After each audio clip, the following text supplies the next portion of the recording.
Olá, meu nome é Fernando Miranda Reis, sou graduado, entrei na faculdade com 16 anos, formei com 19 anos, minha graduação principal é Pedagogia, formei na Universidade do Estado do Pará, na UEPA, do qual eu sou natural de Conceição do Araguaia, no Pará.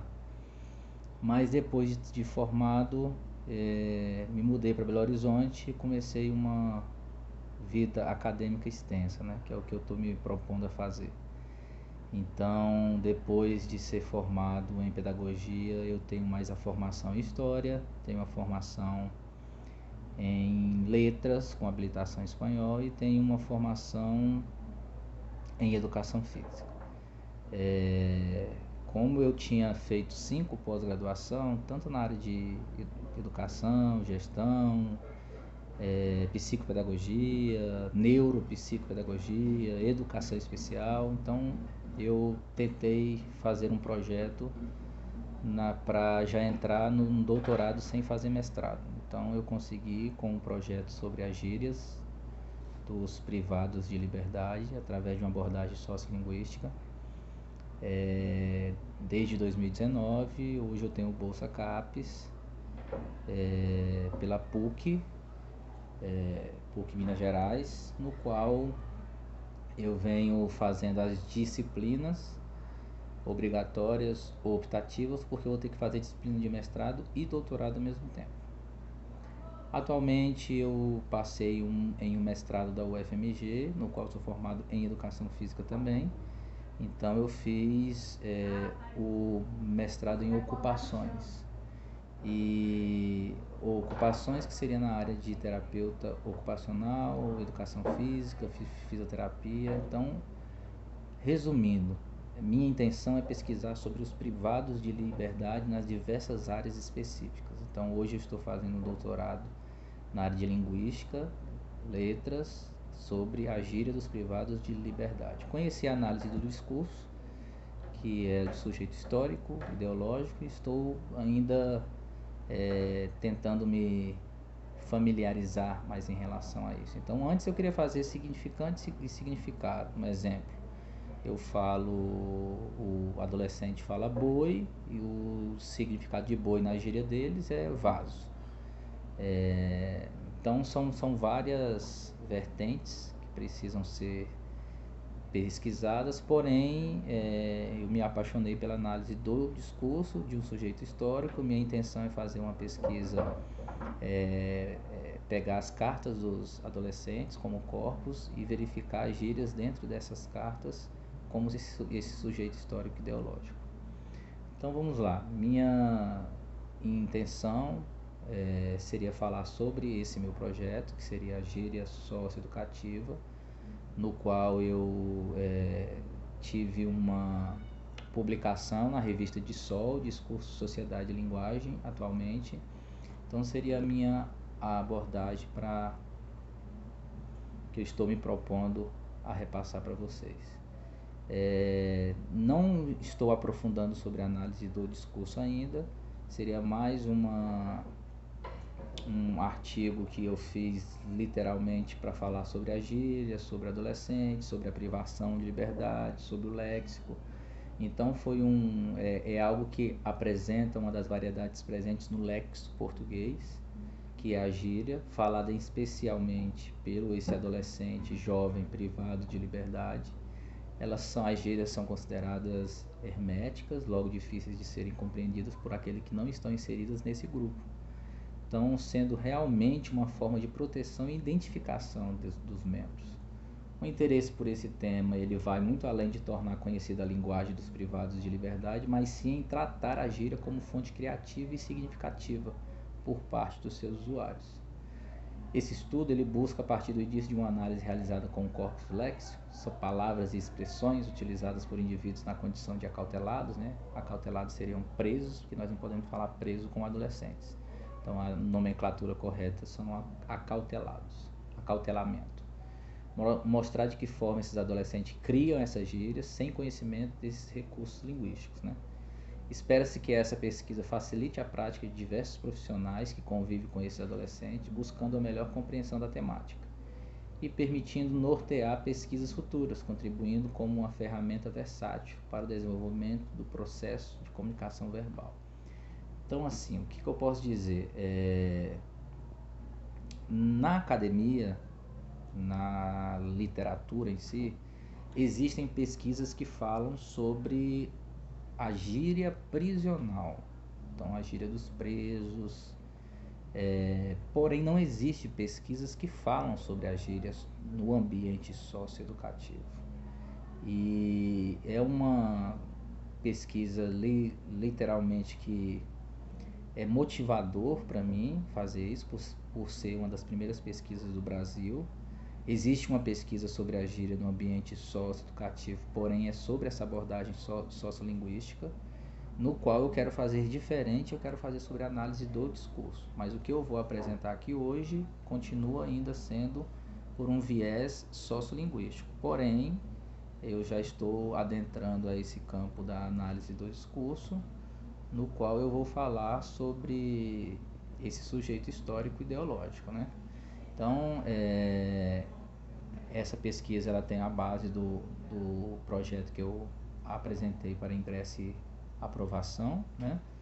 No doutorado em Letras Linguística e Língua Portuguesa da PUC. Eu menciono muito sobre Dino Preti, porque Dino Preti foi um dos precursores das gírias no Brasil, né? Então não tenho como não citá-lo, né? Que ele deixa muito bem claro que é através da língua que a realidade se transforma em signos, né? Pela associação de significantes sonoros a significados arbitrários. Portanto, realidades diferentes vividas por grupos sociais diferentes dão origem a diversas formas de manifestações linguísticas. Então, ele também relata que geralmente esses grupos desprestigiados, que é esses grupos que chamam-se de marginalizados, né? Eles transformam em símbolo de identidade cultural e linguística desse grupo social. Então, essa gíria ela atua como um signo de grupo, sendo uma função ideológica. Em outras palavras, tudo que é ideológico ele possui um signo. Então, portanto, a gíria é um signo formado por e para um grupo, que surge de forma real através de seu uso e possui sua ideologia marcada pelo grupo que a cria. E essa ideologia é onde entra a análise do discurso, no qual eu estou pesquisando hoje, que ela é algo encarnado, não apenas em palavras, mas também em instrumentos, produtos de consumo, objetos de uma forma geral. Então, Dino Preti, em 2007, ele deixa muito claro que a gíria não pode ser representada nem definida da mesma maneira em todas as línguas, pois ela pode ser estudada sob dois aspectos, que é o signo de grupo e a gíria comum, logicamente que se encaixa na gíria de grupo, que é um vocabulário típico de grupos restritos, no caso, a privação da liberdade, né? Esse motivo que justifica a realização dessa minha pesquisa, ela perpassa por duas esferas, o contexto acadêmico e o contexto pessoal. Em relação ao contexto acadêmico, eu já mencionei por ser algo que não tem uma pesquisa específica sobre esse assunto, então tá faltando isso na literatura, um material aprofundado, né, desse reconhecimento e uso das gírias provenientes de um ambiente socioeducativo. E na esfera pessoal, que eu não mencionei no início, eu sou servidor público da Secretaria de Segurança e Justiça Pública, e aí eu atuo dentro do sistema socioeducativo. Eu tenho, desde 2015, eu sou analista chamado técnico, né, que atende os adolescentes na minha área, pedagogia, mas atualmente eu estou à frente de uma unidade de internação provisória, aquelas que o adolescente precisa ficar até 45 dias para o juiz decretar a sentença do adolescente. Entrei como diretor de atendimento, né? Eu estava na gestão da equipe que atende, psicólogo, assistente social, pedagogo, jurídico, terapeuta ocupacional e etc. Enfermeiro, técnico de enfermagem, dentista. E hoje, atualmente, eu tive a proposta para ser o gestor geral dessa unidade. Então, hoje eu estou como diretor geral, tanto apoiando a equipe técnica como a equipe de segurança também. Então, é um novo desafio para mim também em relação a isso. tem uma frase que ela deixa muito clara quando ele fala assim: no sistema socioeducativo, os jovens se comunicam, na maior parte das vezes, com as pessoas desse grupo, ou seja, dessa privação de liberdade, né? E é por meio dessa gíria, portanto, uma expressão cultural manifestada linguisticamente. Então, ao eleger essa temática, a minha pretensão é demonstrar a gíria como fonte criativa e ressignificativa por parte de seus usuários, né? Sendo capaz de originar lexogírios, evidenciando a força desse fenômeno dentro do ambiente de reclusão.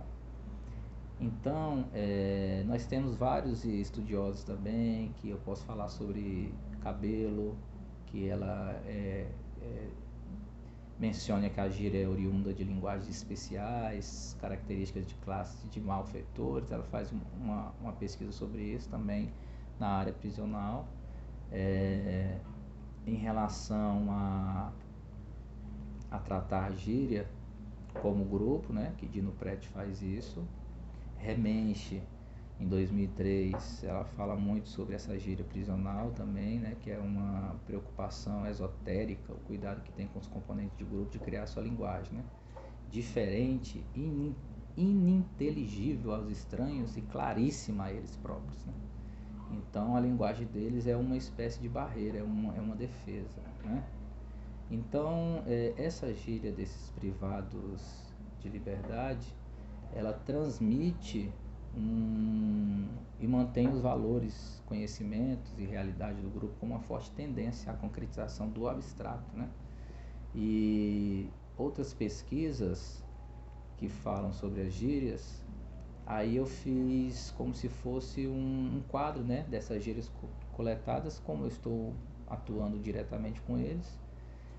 Um exemplo, como se eu falo catatá, o catatá seria carta. Se eu falo conde seria transferência. Se eu falo coruja, seria cueca. Se eu falo grude, seria comida. Se eu falo pipa, seria bilhete. Se eu falo praia, seria o chão do alojamento onde eles deitam. Se eu falo ventana, seria janela. Então seria mais ou menos algumas coisas que eu posso mencionar em relação a isso. É a mesma coisa que teve uma vez que eu presenciei um adolescente falando assim: pega a minha blindada e traz o remo, passa aqui na ventana, tô numa larica, depois vou dar uma pestana na minha jega. Ou seja, pega a minha comida, traz a colher, passa aqui na janela, tô numa larica, fome, depois vou dar uma pestana, vou dormir na minha jega cama, certo? Então, só para resumir essas considerações finais, é que ao problematizar essa questão da gíria, é perceptível relatar que ela não é uma variação linguística apenas das camadas marginalizadas, né? Embora a gíria tenha o seu berço nesta camada, mas ela transcende esse grupo de pessoas, porém ela não deve tomar lugar de língua formal, né? Então a gíria de grupo deve ser tratada com respeito, não discriminando seus falantes, pois muitas vezes não entendem o seu significado real. Com esse estudo, eu espero que tenha uma contribuição para a desmistificação da linguagem gíria para o público em geral, demonstrando que essa variedade linguística deve ser considerada como importante, especialmente por além de ser mais uma forma de comunicação, fortalecer as relações sociais e de comportamento entre os integrantes do grupo que a utiliza, apresentando esse universo linguístico que circunda o uso da linguagem da gíria, especialmente desse grupo pouco acessível, né, que são os jovens privados de liberdade. É uma contribuição para a valorização dessa variedade linguística, que apesar de constituir um fenômeno imprescindível no processo natural de renovação da língua, ainda é por muitos estigmatizado. Então seria isso, deixando claro que eu agora estou na análise do discurso, né, de corrente peixotiana, demonstrando maiores contribuições através de um sujeito histórico e ideológico, uma vez que existe uma memória para ser explorada, pois nem o sujeito e o grupo possuem a origem do dizer, visto que são afetados e atravessados por diferentes sentidos, que também apontam variáveis significações em relação às gírias, né?